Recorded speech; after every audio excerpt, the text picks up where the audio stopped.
بار بار ایک لوپ کے اوپر ایک چیز دہرائی جاتی ہے، ڈائیلاگ کریں. اب ڈائیلاگ آپ ان سے وہ کیا جاتا ہے تو اس کی شرائطی عجیب و غریب ہوتی ہیں. تو پھر اب آگے ہوگا کیا؟ میرے خیال سے ہمارے ناظرین بھی یہ جاننا چاہ رہے ہیں، بہت سارے لوگ، کچھ سوال بھی ہے کہ پھر واٹس نیکسٹ. آپ نے اپنے سوال کا خود ہی جواب دے دیا.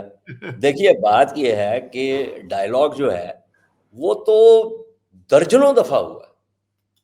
وہ جب یہ خوارج یہاں پہ تھے اس زمانے میں بھی ہوا ہے، اور ان خوارج کے ملٹری آپریشنز کے بعد افغانستان میں دھکیلے جانے کے بعد بھی ہوا ہے.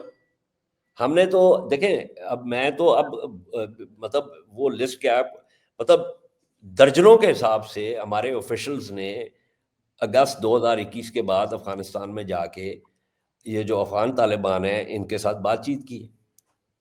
اس کے اندر وزرائے خارجہ بھی رہے ہیں، نیشنل سیکورٹی ایڈوائزر بھی رہے ہیں، اس میں ڈی جی آئیز بھی رہے ہیں، اس کے اندر آرمی چیفز بھی رہے ہیں، اس کے اندر مطلب یہ تو مطلب اتنی دفعہ بات چیت ہو چکی ہے.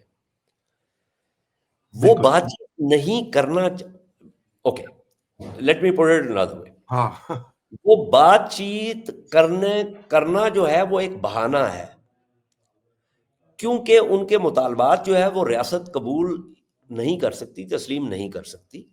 ہاں اگر ریاست تسلیم کر لے تو پھر اس کے بعد جو ریاست کی ایک خصوصی صلاحیت ہوتی ہے حاکمیت کی وہ ختم ہو جائے گی.